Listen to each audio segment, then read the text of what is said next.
So what does it mean to live fully at rest with God? It's interesting that the ministry of Jesus, if that's who we're supposed to look to get our example, the ministry of Jesus really got started after a couple major events. And I'm going to toss these out to you, and then I'm going to go through a short summary of Old Testament stories that may tie together symbolically in with what Jesus is doing.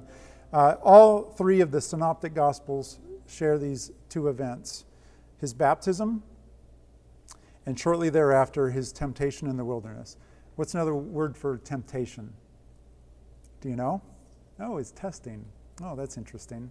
Because we've just come out of right? Okay. Several commentators, so I'm not making this up. This is all over the place. They've linked these two events in Jesus' ministry to several events in the Old Testament. So let me present it this way. Jesus goes through a watery event. That's vague enough that it'll fit. I'll get there. He goes through a watery, maybe even a watery chaos event is what I'll say. And then he is tested in the wilderness. But let's think, okay? So there's a series of stories in the Old Testament that have watery chaos events in them. And let me walk through. It's just not watery chaos event, but after the watery chaos events, it leads to a new creation, some sort of a new creation, which then leads to the offer of living at rest with God. Okay, where would we start with? Where's the first watery chaos event? Well, it's Genesis chapter 1, right? In the beginning, what was there? Well, it was watery chaos. Okay, out of that watery chaos event, God made a new creation. Yeah, fits Genesis 1, perfect, good. Out of that new creation became the offer of humanity living at rest with God. Garden of Eden, right? Did it work? Well, maybe for a little while. But then it didn't work. We had a failure, right? Adam and Eve failed to live at rest with God. Well, now that I've set you up, here's the big test. What's the next big watery chaos event?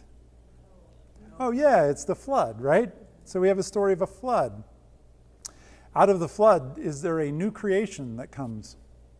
Yeah, it's a reboot, right? It's a new creation. And out of that new creation, there's an offer to live at rest. Noah and his family have an offer to live at rest with God. In fact, Noah gets off the boat, and the very first thing he does is he offers a sacrifice. He kills one of those two animals. No. He had some extras. He offers a sacrifice, and if you look at it in the Hebrew, it's literally a sacrifice of rest. There's an offer to live at rest with God after the whole chaos event of the flood. But how'd that go? And that didn't go well. Noah and his family, you can go back and read the story, failed to live at rest with God. Can you think of another watery chaos event?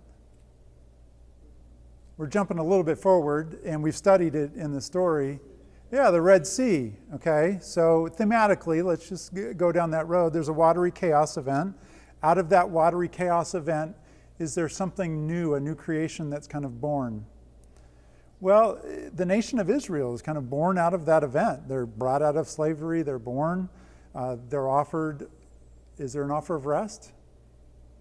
Yeah, it's the promised land. That's the whole thing. It's the offer to head on into the promised land, a place of rest.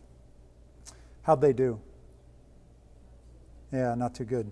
The nation and its leaders failed to live at rest with God. So there's this expectation coming out of the Old Testament, an expectation that who's it going to be? It wasn't Adam and Eve. It wasn't Noah and his family. It wasn't even a whole nation that God gave the chance to. Who's it going to be that's going to come? Who's going to go through a watery chaos event? Who's going to be tempted or tested and actually pass the test? Who can do it? Well, yeah, Jesus comes on the scene. And it's he that will succeed.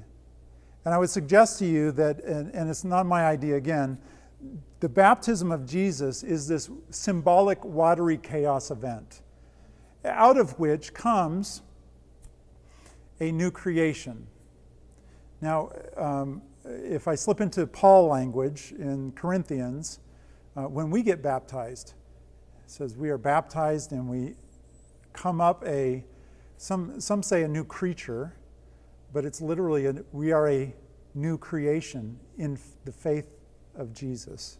So there's this watery chaos event. He comes up out of this watery chaos event. There's something new created. It's a new covenant. It's a new people of God. It's a new era. It's a new kingdom, right? An authority. And is there an offer to live at rest? Well, before we even get to that, Jesus makes several offers of rest, doesn't he? Come to me, right? What does he do first? He comes up out of the water and he goes out into the wilderness for a period of 40. What does that sound like? Well, it just sounds like we're supposed to put it together. We're supposed to say, oh, he's doing the thing that Israel couldn't do. He's going to go out into the wilderness and be tempted. It's a watery chaos event. But we have an expectation of hope. There's this hope that's given in the Old Testament of one that would come, a Messiah character. And so when Jesus pops on the scene, we have this expectation that everybody before him has failed ultimately. But I'm hopeful, right?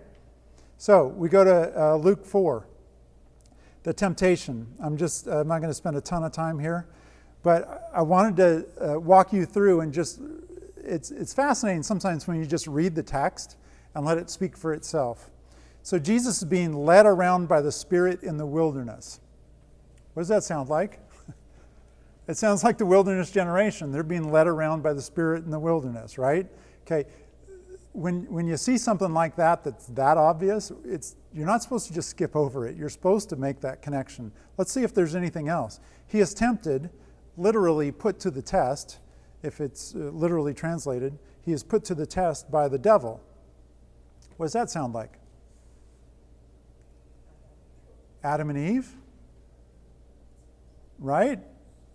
So what the author in The Temptation of Jesus is doing is he's inviting us to go back and reconsider all of these failed attempts in the Old Testament where watery chaos led to a new creation and the people failed the test. He's heightening the expectation. He became hungry. Jesus did. What does that sound like? Well, yeah, we're back in the wilderness with the grumblers and complainers, right? He had a test concerning food. Oh, that's right down the alley of the Exodus group. He's tested 3 times. Why 3 times? I don't know if you've ever asked yourself that. Why just not one? And he responds and everything's hunky-dory. Well, if Meribah and Massa is the place that everybody points back to, that's when they tested God. What number was that for them? After the Red Sea, that was the 3rd test, right? That was the test, and then they flipped the tables.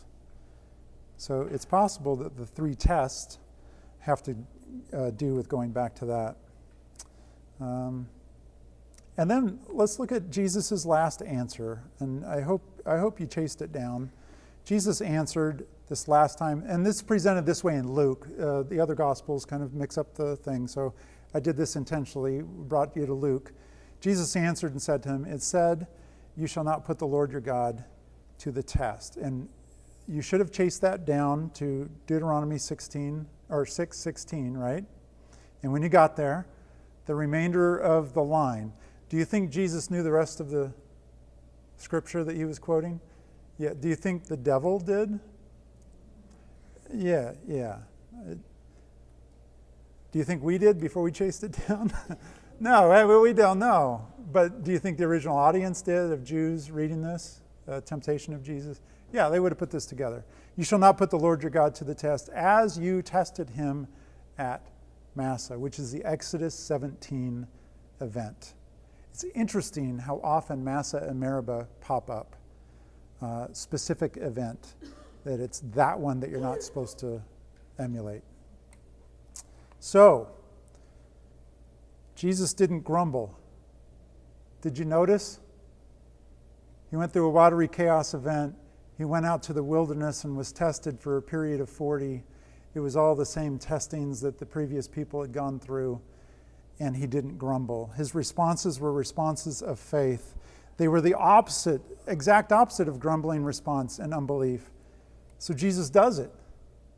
He is the one who passes the test. He is the perfecter of faith. He is the example that we should follow. So the Hebrews 3 and 4 spends a lot of time with don't do what they did, right? Don't do that, don't respond that way.